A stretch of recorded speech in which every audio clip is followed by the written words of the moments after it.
I'm going off of my computer. Well, for the host, I'm the only person that the appearance quote unquote matters to. It just seems like everybody has their gorgeous little tea tray, their chachi in front of them, and them at the center in guru-like fashion. And I'm looking like I just got out of bed and decided to get caffeine going while talking with a friend, which is kind of how it is. Yeah. Well, we may as well. We've already started recording. We've already started talking, so that's good. Sorry. No, it was good enough. I was like, you know what? No need to reset. Obviously, welcome back to Tea and Stuff. I'm with my good friend, the other Geoff, the Geoff, as opposed to my Geoff.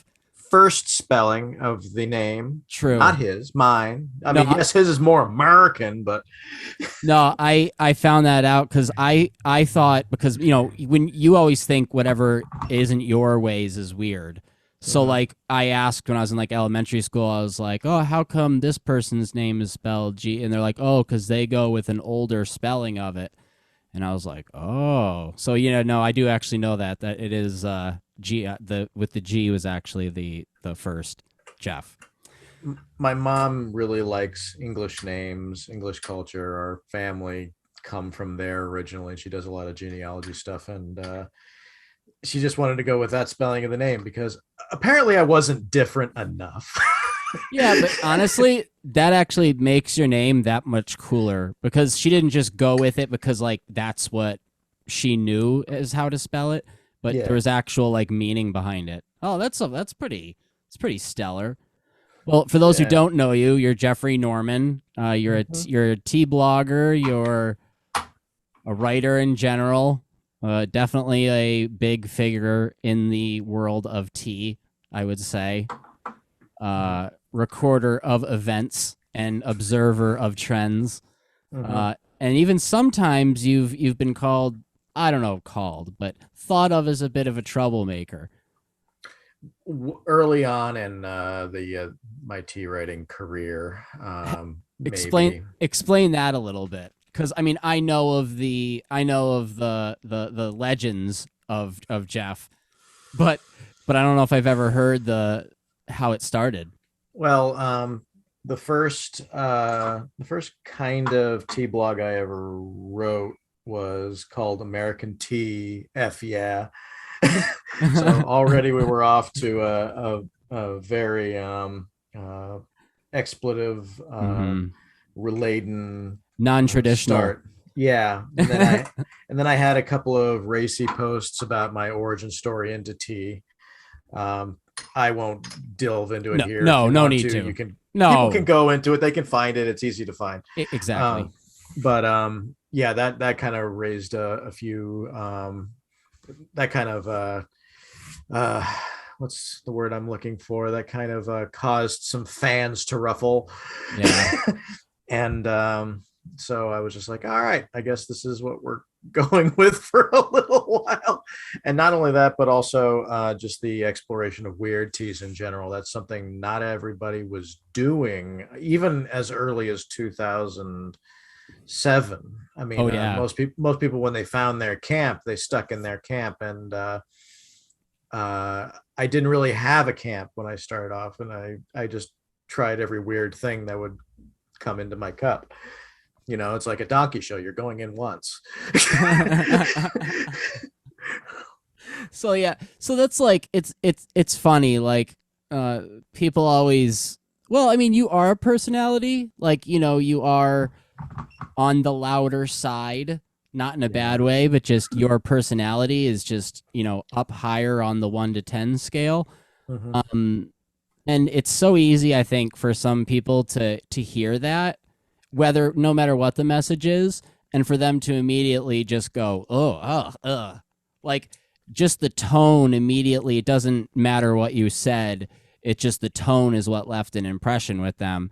And I feel like that happens with me a lot, where I'll be nervous, especially in an introduction type setting. And sometimes I can come off as being, especially because I'm very shy at first, I can come off as being cold, or, in the tea world, sometimes it goes straight to snobby. And it's, sometimes I look back at those situations and oh God, it hits me right in the heart. Cause it's like 99% of the time that was never the intention, but to see that just, how I socially handle things, it just, in that one scenario, it just presented me wrong. And, first impressions with some people, like, really, really stick if they don't have something to kind of get that to sway the other way. Yeah, and I've been told by at least one friend that my first impression is that of an unrestrained Labrador with no boundary issues. That's a good one. Yeah, because like you are like, and I would say that's correct, knowing you, because like a Labrador, the Labrador's intentions are nothing but good. Uh-huh. They're nothing but wanting to share joy, but some people can't handle that much joy at once. Well, and I think this is why you and I got along pretty much, other than the similar namesake, is because we both kind of come from an erstwhile school of socializing. Yeah. And as a result of that, I mean, yeah, our first impressions can be a little bit brusque, but as soon as get some, I mean, that's why tea is such a good vessel for us, because at least it gives people time to lubricate, so to speak. No, I see what you're saying. Like, I didn't think about that. There are so many other scenarios where you're right. You one shot really could end a possible relationship with somebody, whereas with tea, you're bound to see them again. And if you see them again and they aren't presenting themselves in the way that you first perceived, then it gives you the chance to sort of look at that and go, oh, maybe my initial opinion isn't necessarily should be my full opinion. Where were we?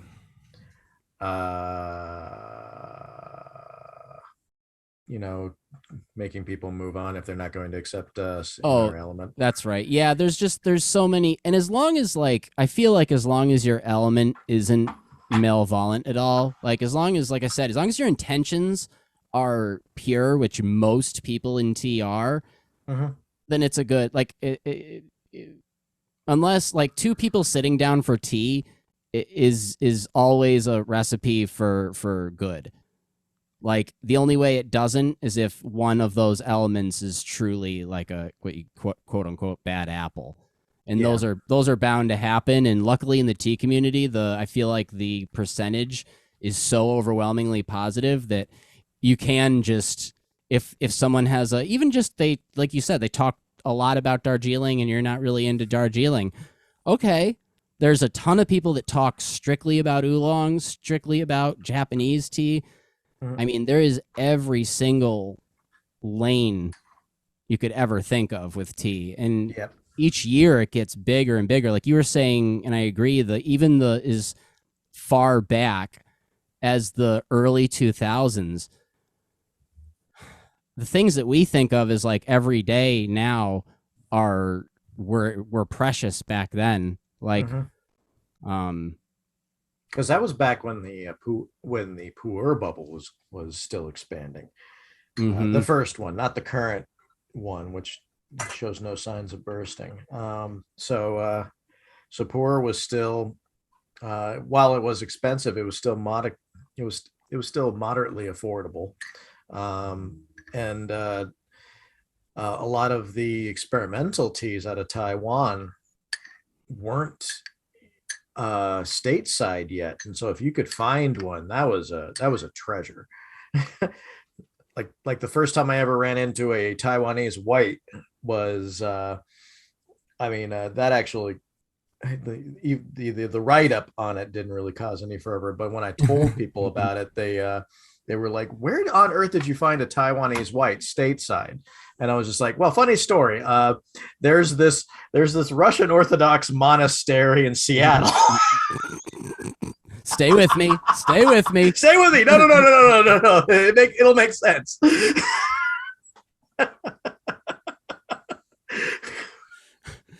No, they like the pu'er. So what? The first I know about the first pu'er bubble. What is this second one? We're currently in it. Pretty much ever since Maucha ended up being like $2, $2 a gram. That pretty much solidified that this is Now, not. Are you talking $2 a gram for like the prized? I'm not even name talking of price Gushu? stuff. I'm not even talking about Lao Banzang or any of that. I'm talking about like non-woe is going for like $2 a gram. From producer or from vendor, or both? I think from vendor, because I'm not exactly I'm not the most well versed in the poor market, and I'm keeping it that way on purpose. But the way it seems to be is that there isn't a whole lot of speculation hike going on in the poor market. There hasn't been for a while. There really just isn't enough of it, and there are too many people in the West that want it. But I feel like a lot. I mean, I feel like it's a weird demand though, because it's not just a demand of the customer wants it now, so they want to buy it now.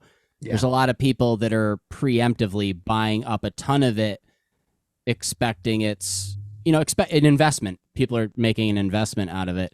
But but then does that add to that whole bubble? It does add to that bubble, and what you're also running into, unlike with the first poor bubble, which was all speculation based. I mean, they basically were artificially inflating the prices and hawking off whatever could be, and then it finally burst it. And I think in around 2007, 2008. Don't quote me on that. I'm not an expert on it. But that's what I observed from the blogging end when I was getting started. But in the current market, I mean, you actually have people that are domestic Chinese that can actually afford to be poor collectors now, not just the outliers that were that are poor. You're actually running into people that are the nouveau middle class and so on, who are becoming like staunch stockpilers of the good stuff. And so you have that on top of the export market that are kind of in clash. And like it was with Darjeeling, I would say 50 to somewhere in the realm of like 50 to 70 years ago, there isn't actually enough of the stuff being produced to meet the demand of the market, or enough of the good stuff being produced, enough of the Lao Banzang, your high mountain Yiwu, non-plantation, single grove, whatever other buzzwords you want to use for it. So you're actually running into a situation where the price is not going to go down because I mean, there's a limited supply. It's so frustrating. Like, I'm okay with limited supply because in good tea, that's a part of the name of the game. But like, especially $2 a gram, like that's about average. Dude, I'm just about to release one, and it definitely doesn't cost that. Very good though. I mean, I'm not attaching any of the stupid buzzwords to it.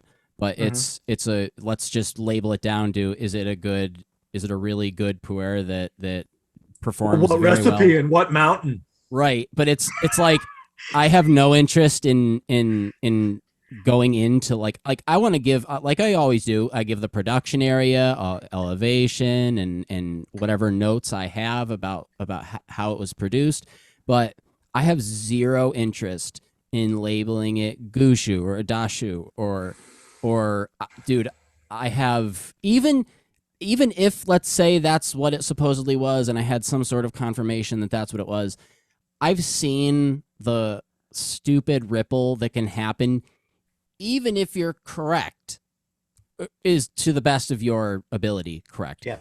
Like, you can still get murderously badgered. And for that alone, I would rather just say, hey, Mao Cha Sheng. Yeah. You know what I mean? Like I have that and that, but also that part of it has very little importance to me. The only way it would have importance is if there was an educational factor to it that I would be missing out on. But Yeah. I feel like in this day and age, which we are talking about stuff that's become common knowledge. I mean, at least among the basic tea nerds, pu'er is pretty. I mean, we all have a basic kind of understanding of it. I Yeah. Some really people, some people are like, oh, and some people are like, eh, and then why some people doesn't are like, why doesn't China? So I mean I get it. So they're inflating the price because they want to make more money. That I get Mhm. it, but why not? So okay, they're doing that with pu'er, but why not do that with other types of tea? I mean, prices are always rising, but like, are there other teas that they're uh, inflating like this? believe it or not, there was an attempt to inflate the price of Jinjin Maze back in the day in Wu Yishan. Um, that seems to have tapered off from what I've Mm-hmm. observed because I don't run into an unaffordable Jinjin Maze very often. I also don't run into Jinjin Maze I like very often either. I've run into two, and they're both from the same gardener. If you have one, I agree. I'm not huge on it, but if I have had very well produced ones, and if you have a well produced one, it is great. It's a Yeah. phenomenal tea. But there is a lot of very mediocre stuff out there. Yeah, and there's a lot of also mediocre Jinjin Maze. In fact, I've had more Yinjin Maze that are better in character than Jinjin Maze because they've streamlined and mainstreamed the mainstream line. Let's go with mainstream line. There we go, new word. They've mainstream lined the process for Jinjin Maze, and honestly, it's making people kind of go, "Well, can I just get the smoky black crap that you had before?" Yeah. That actually has more depth to it. Oh yeah, yeah, sure. There's honey notes. Okay, yeah. So, all right. You also mentioned Taiwanese White, which is one that I completely forgot about. I mean, I remember when I first heard about white tea was when I was just getting into doing the store, Mhm. and I ended up carrying a very limited amount by this very well known, very I guess very high reputation producer, Mhm. and I got it for it was a wholesale price. I didn't add anything onto it. It was $1 a gram, right? It was beautiful. It was tasty. It was sugary. It was good. Okay. Yeah. Fast forward 2 years from then, I came into contact with my Alishan producer that does the Cultivar 21 white. Right. And they tell me about it, and I'm like, oh my gosh, yeah, another Taiwanese white. And right off, they're telling me that the price is much, much lower. So I was like, oh, well, I had my skepticism then, but I was like, but I still want to try it. So I had them send the sample.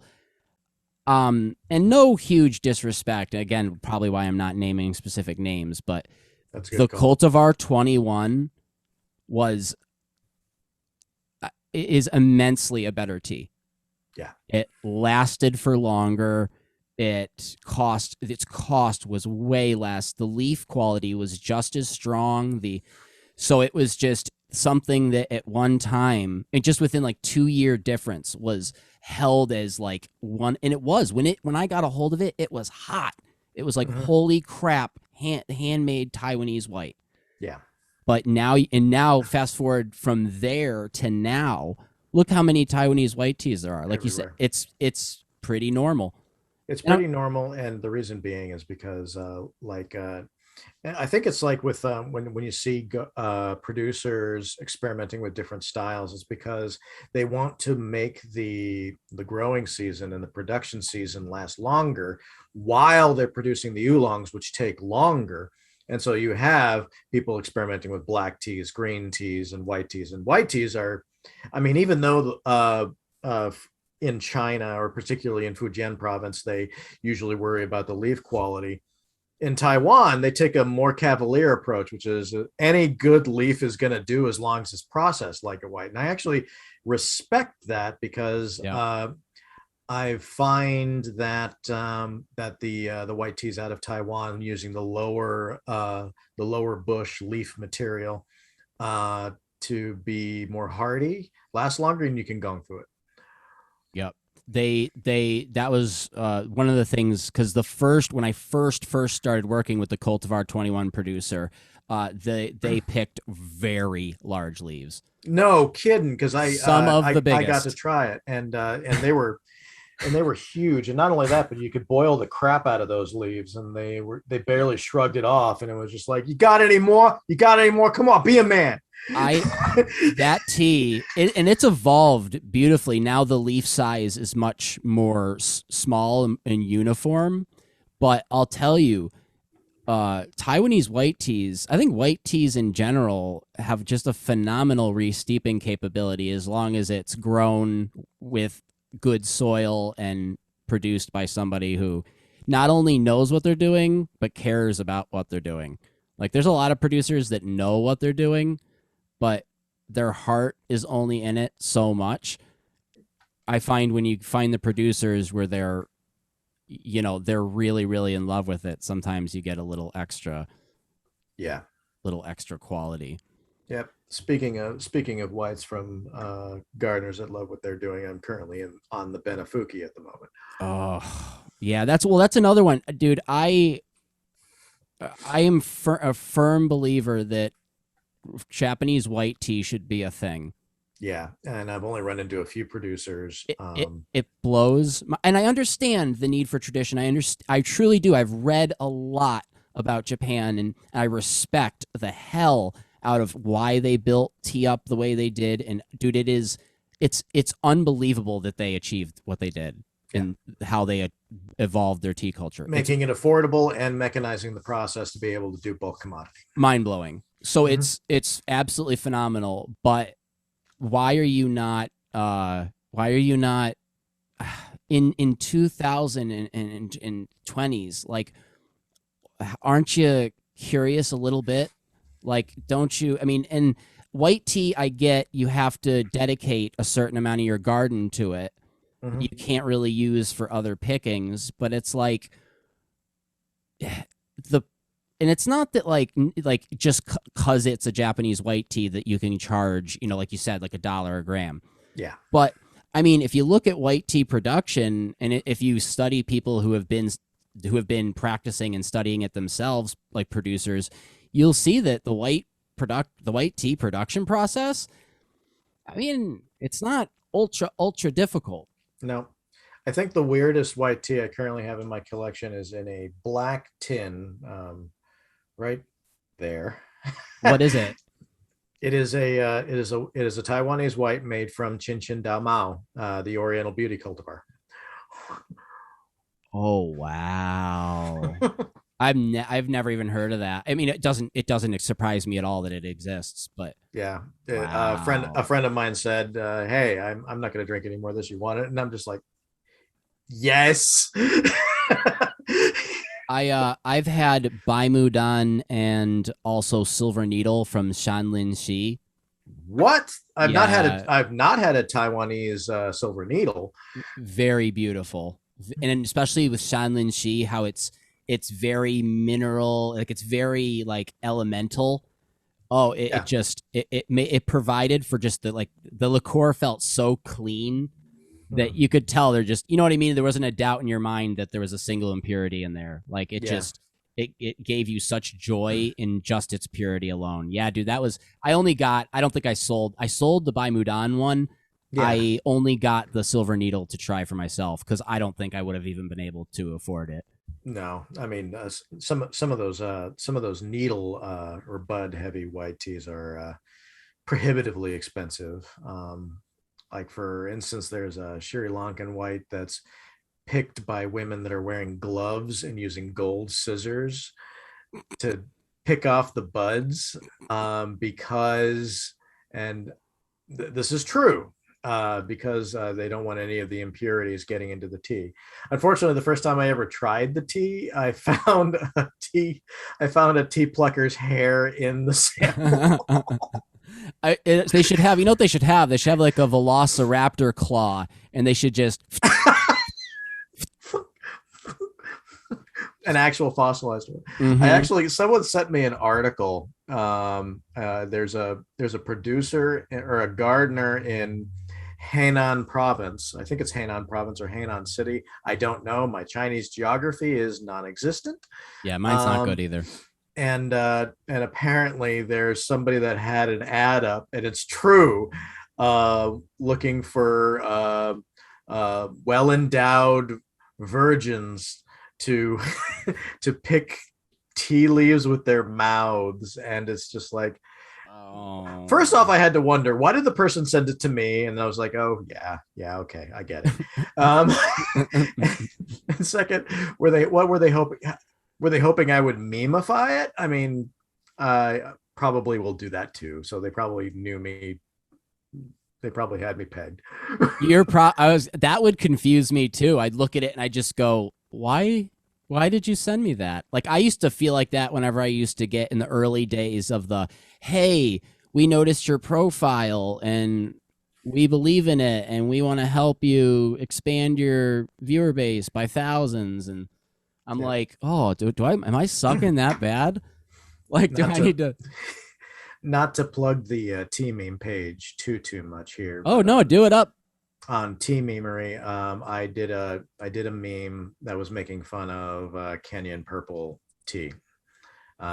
Wait, are you just on Instagram as Tea Memery, or are you also? I'm just on Instagram at the moment. I didn't want to manage multiple other pages, so anytime I repost them, I just post them to my lazy. Just wanted to mention that for anybody who is interested. But go on.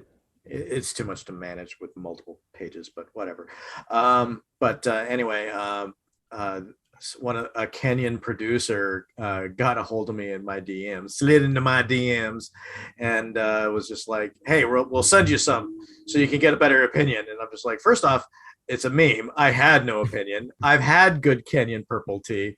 It's just in general, it's like that. It's the same problem like we had with the Jinjin Maze conversation earlier, which is that when they've mainstreamlined the process, there's no individual character. It's basically like, okay, it tastes like the color purple. Congrats. Yeah, that's been most of my. We were talking about purple tea in my live earlier. I was saying that I'm very aware that there is reputable and good purple tea out there somewhere. My experience with it has been not phenomenal. It's been, like you said, it is what you kind of think it is. Yep. It does sort of taste like purple. It's like it does. If purple had a taste, it really would be. Yeah, it's like I think the best Kenyan purple I ever had was a silver needle I had way back in the day, and that was that the anthocyanin, slightly astringent character, did something that worked in silver needle form. That worked better than what the generic process that they've done with regular purple tea. Because regular purple tea, I don't know what the process is, but it's almost like somewhere between a green tea and an oolong. I think there's a kill green, or at least a semi-oxidation thing going on, because it's not a black tea. I mean, no.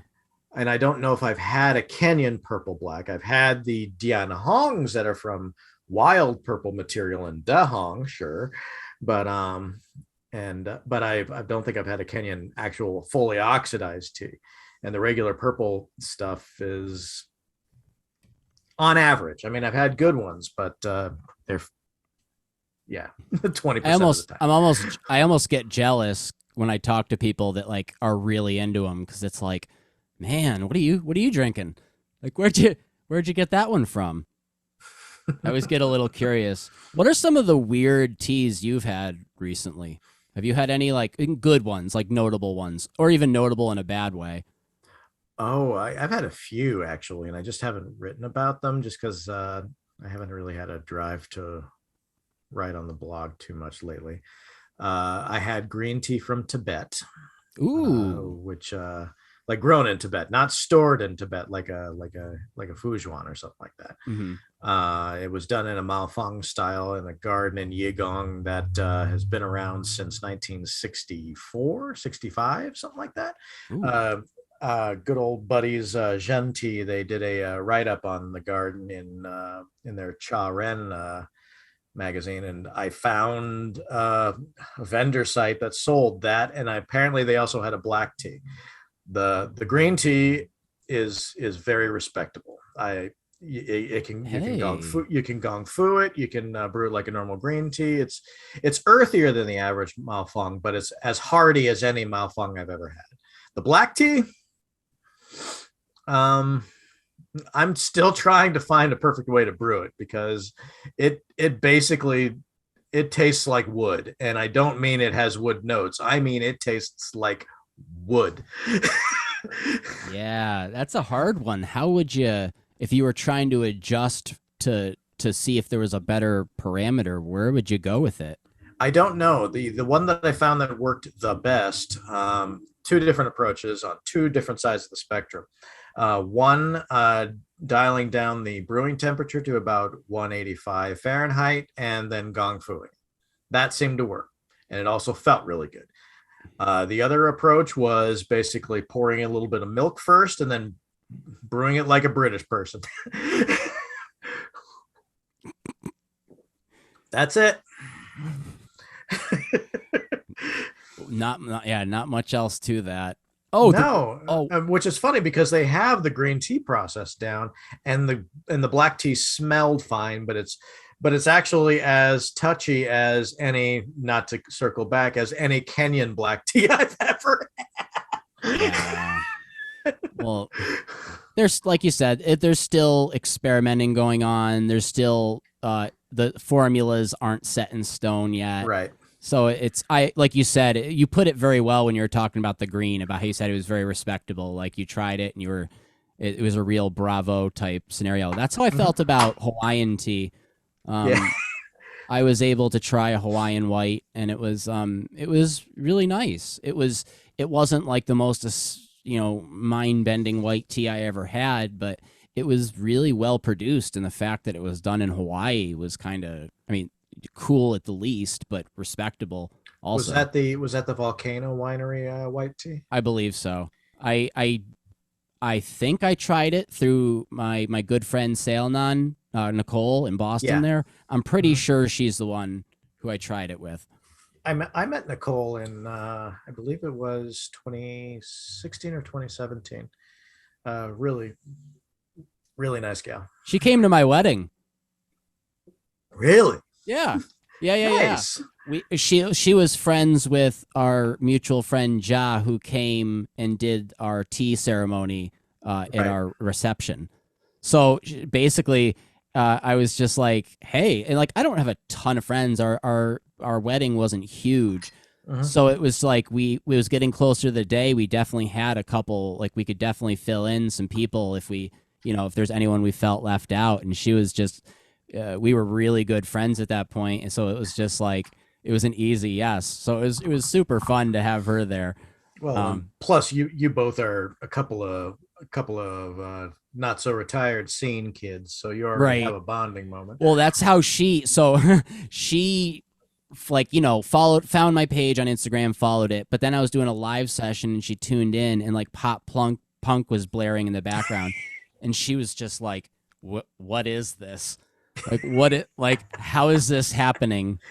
And it was sort of like she did the same. So she toured a lot with bands, and like so did I. Like I lived the tour life for a while, right out of high school for like 5 or 6 years. So it's like we had a lot of similarities with that. But like neither of us worked in the music industry. It was just sort of we were doing things with musicians, following our friends around, dude, just vibing. Yeah. Well, oh gosh, I could never do that. Jam bands are the one thing I can't. They drive me insane. Like I respect it in the fact that like it's really cool to just be able to like vibe with a couple other musicians and just go. Yeah. But like as someone who's listening, I'm pretty plugged out. So one other thing I know I wanted to get to was how unfortunately your state is not doing so hot with homelessness, with the situation of the homelessness. Oh gosh, yeah. I follow the notorious accounts. Portland and Oregon look like shit, and I have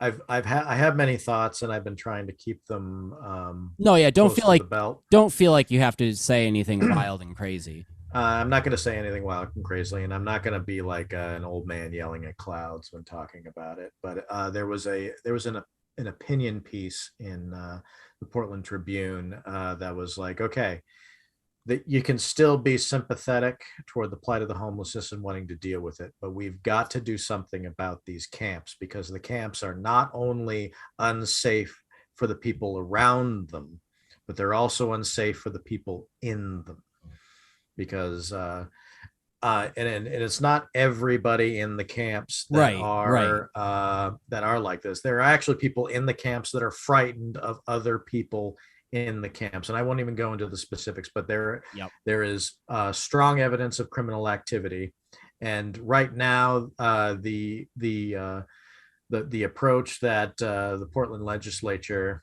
have used regarding the problem is just to they think that the sympathetic thing to do is to give them a place to camp out as opposed to a place to live. It seems like that entire option, since we have problems housing the people that are already coming in that can afford to live here, but there's not been an attempt to make facilities available for people that don't have homes. Yeah. And and every time they try to make such a facility or pass a levy to make such a decision, you've got the neighbors in the area that don't want it in the area, even though they say vocally that they want to do something about the problem. They don't want that problem to be in their backyard. So Yeah. the kick the can down the road option now is to let them camp everywhere. But unfortunately, you've had multiple fires. That is they keep lighting their camps on fire.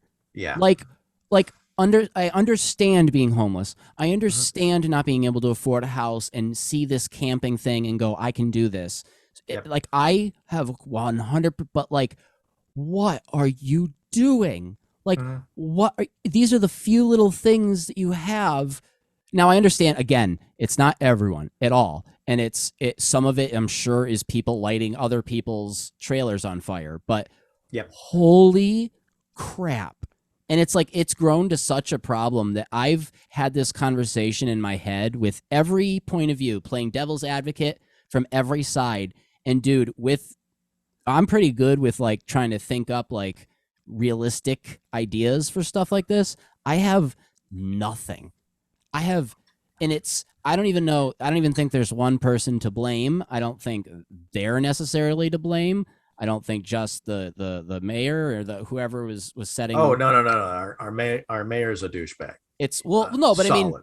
I mean, I can't even solely say that it's just that. And It's now not. it's The issue is that and it's pretty much everywhere in the West Coast, is because our weather, most times of the year, summer excluded now, is fairly moderate. habitable. Um, Yeah.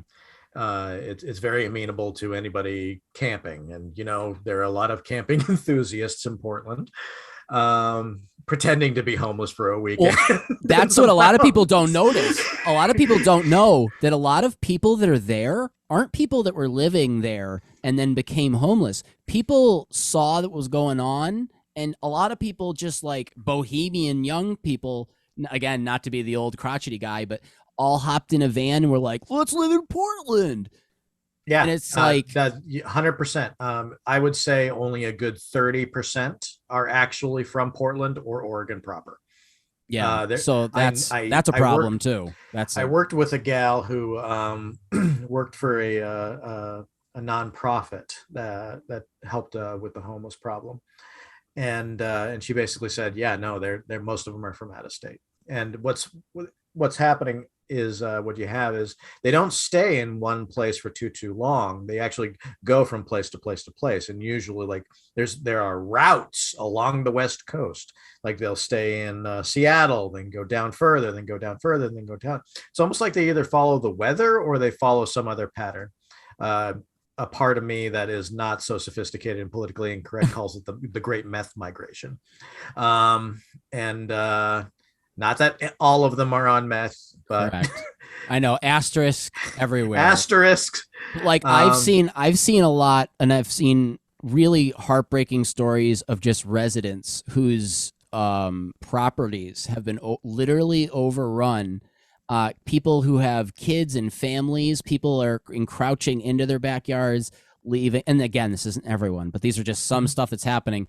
Is they're leaving needles and drug paraphernalia out everywhere, Yep. and having just zero respect for not themselves, not other people, not public property, not private property. I mean, that's what I think one of the biggest problems is how many people just don't care. And that's, you know what that comes from? People that aren't from there. Yeah. That's my thoughts. Like I had a friend whose internet was down for a week because a homeless camp caught fire, and it took out the either the broadband antenna or the wired infrastructure in place there, and it took them quite a while to get it back up. Around my work, I haven't been able to locate it, but we share a cul-de-sac with a church. And the church, in their infinite wisdom, have decided that it was the humanitarian thing to do to allow some residents in the wetland area behind the church. And we have a hole in a fence from a car accident that took place about a year or two ago that hasn't been fixed. So we have people coming from the settlement or from the highway through our fence and have been carjacking. Related story, where I live, where I go get my mail, plaza right up the road. A few RVs have started parking along the main drag. And of course, you can't just remove them because they're allowed to park there. It's public parking. If they parked in the plaza, then they would be removed, but they know not to do that. There were people jacking catalytic converters in broad daylight. There are homeless chop shops for catalytic converters beneath some of the bridges in Portland. Some of which have been documented on the Portland Looks Like Shit account on Instagram. Yeah, dude, it's I watched one video the other day of a bunch of kids that stole a bunch of, just like grabbed a bunch of stuff off the racks in Walmart, filled carts with it, and then just walked it out to their car, filled their car up with the stuff, and just drove away. Oh, the local Walmart to me, there are campers that are in the Walmart parking lot, haven't been removed for weeks. See, like that's up here in upstate, there is very little window that you could live successfully outside. Like there's very little time of year. So the only thing that we have like that, I mean, we have homeless, and obviously like New York City obviously has a bigger homeless problem than I do here in upstate. But the only thing we get we call them just zombies. Just every now and then and it is not often. But every couple days you'll be downtown Syracuse and you'll drive past a guy that's just standing there and not there. And that's a lot of the worst. We don't even have a lot of like needle drug paraphernalia garbage everywhere. Like I knock on wood. It's, every now and then you see it, but I see things like Portland and Oregon, and I thank my lucky stars, and I keep a watch of what's going on because who knows how quickly it could. A lot of people a lot of people in Portland are getting questions from people on the East Coast, wondering if it is as bad as the news articles say it is, and they try to talk them down as it's not that bad. It's da da da da da. I'm here to tell you, it is that bad. There are enough accounts of stuff that's going on that's easily, like Instagram accounts that are created for this purpose, where you can go to, and there's a building library of actual events. I haven't been to downtown Portland since before the pandemic. And how unfortunate with what Portland used to be known for, just like hippie shops and you still have that, but the problem is you also have human feces on the sidewalk.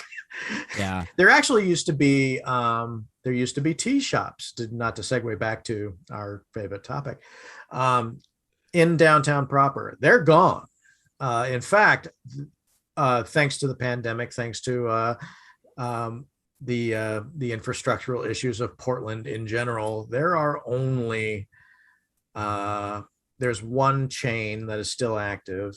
There's one tea house that is still active, and there's one high tea house that is still active. And I think that's it.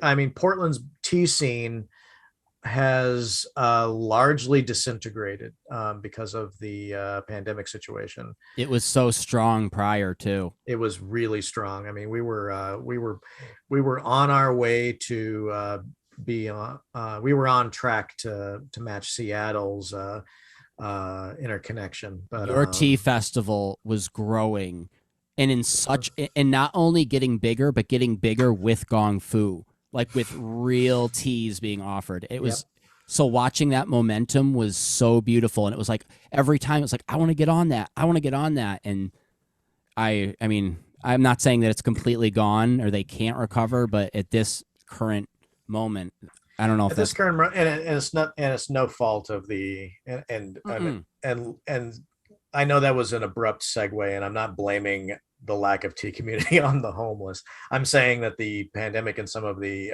extemporaneous circumstances therein have unfortunately negatively impacted the Portland tea community. Dude, tea rooms, I think tea rooms in general, you're going to not all of them, but I think you're going to continue to see them close. Yeah. The overhead that is needed to just cover rent and electricity. Now, that's why a million people, Geoff, why don't you have a brick and mortar? Geoff, why don't you have a brick and mortar? Because I've tried to do that, I think 4 times now. Yeah. And every time everything's been in place, and I've sat down with all the numbers and double checked that it was a good plan. You looked at the numbers and it wasn't a good plan at all. Within no time, I would be out of money and wouldn't be able to carry anywhere near the caliber of tea that I'm known for. So what would be the fucking point? Yeah. One thing I've noticed though, and this is sort of a flower in a polished turd. No, I was hoping for that. This is a good time for people in the US to be a good middleman, because getting teas directly from the source, I know that was the ideal scenario, getting your teas directly from China, getting your teas directly from Taiwan. Because of the pandemic and because of the supply chain problems, I don't think that's coming back anytime soon. And I think if you're in a position to be somebody that offers those international teas and bring them stateside, thus making them easier to ship stateside, you're in a good position. Yeah, dude, let me tell you, that was guys, it is not easy right now being an importer and having all your teas be imported. Dude, it is the amount of money that sometimes I have to pay for shipping just to ensure the product gets here safe.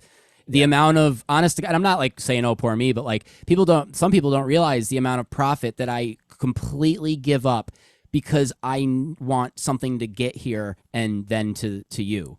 Right. And it is not easy. And the only way you can make it work is passion.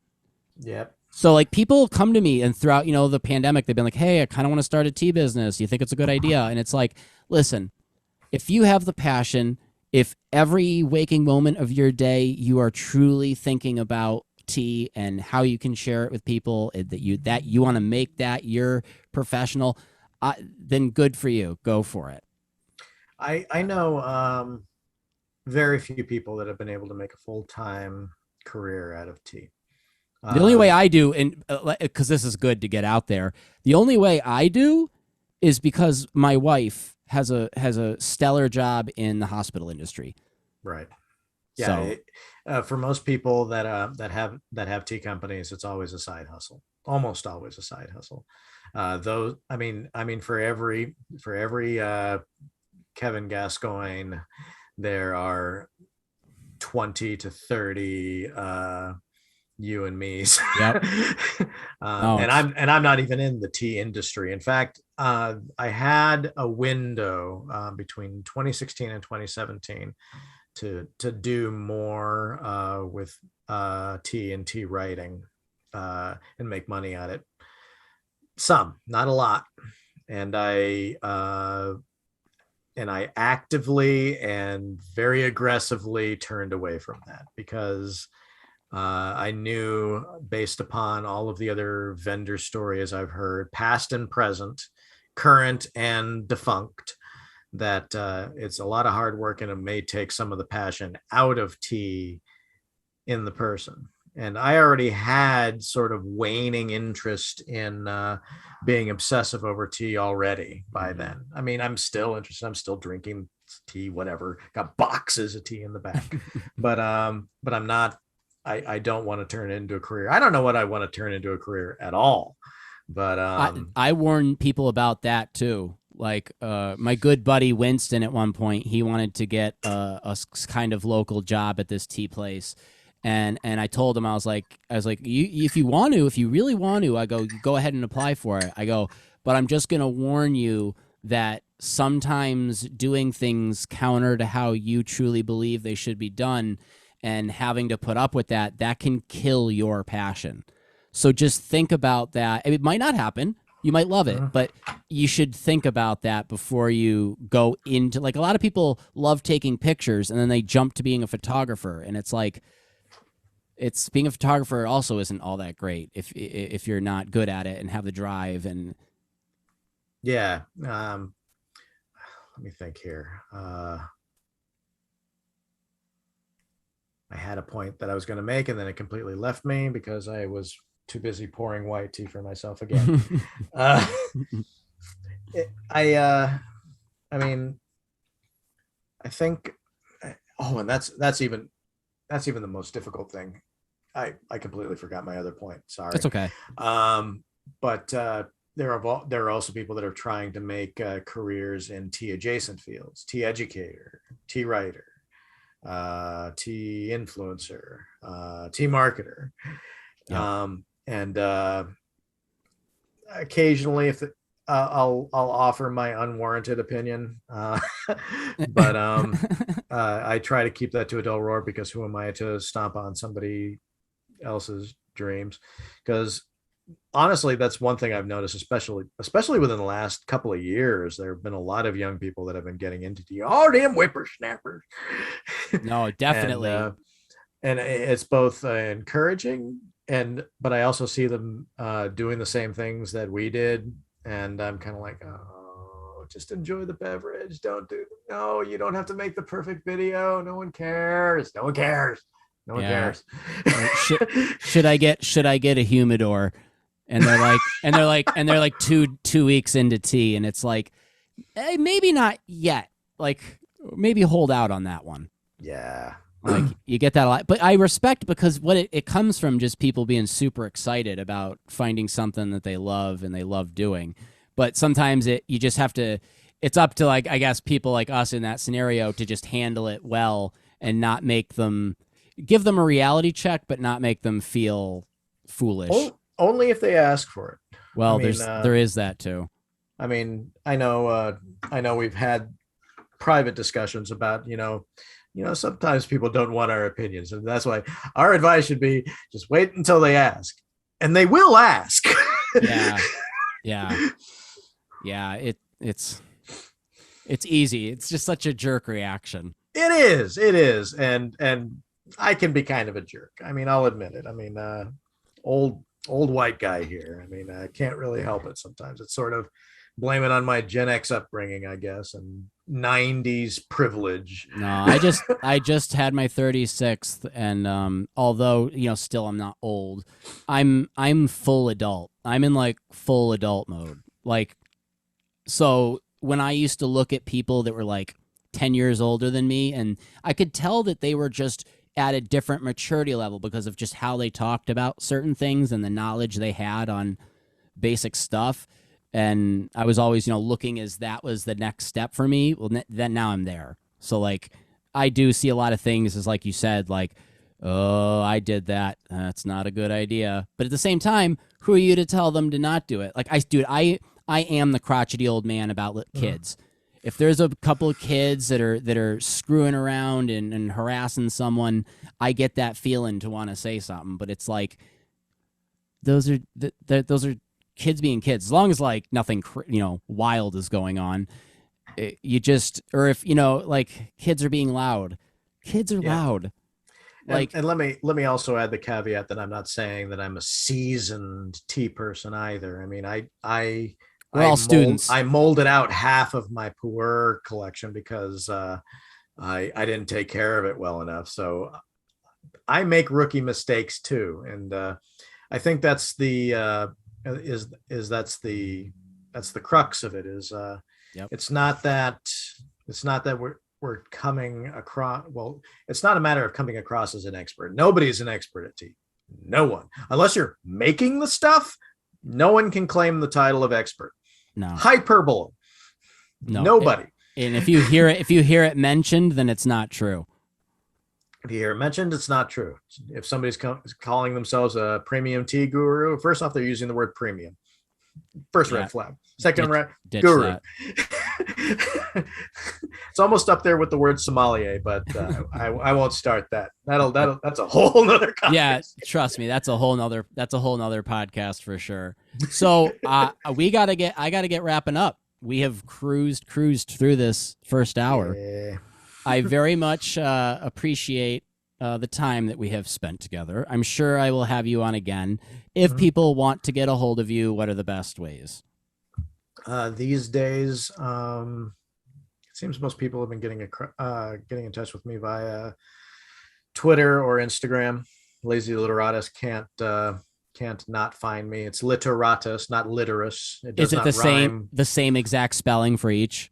It's the same exact spelling, but there's an underscore between Lazy and Literatus on Twitter. Okay, I'll post all that, or I'll put it in the I can send that to you too. I mean, otherwise, or just Google the name and you'll find me.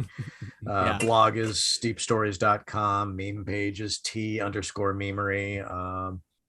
And Lazy Literatus on any of the socials. Well, again, thank you very much. You're a good friend, and you're obviously likewise, dude. You're a good person in the tea community. So there's a lot of knowledge to be had. So cheers to you, man. Have a good rest of your day. You as well. And until we meet again. Aye, aye.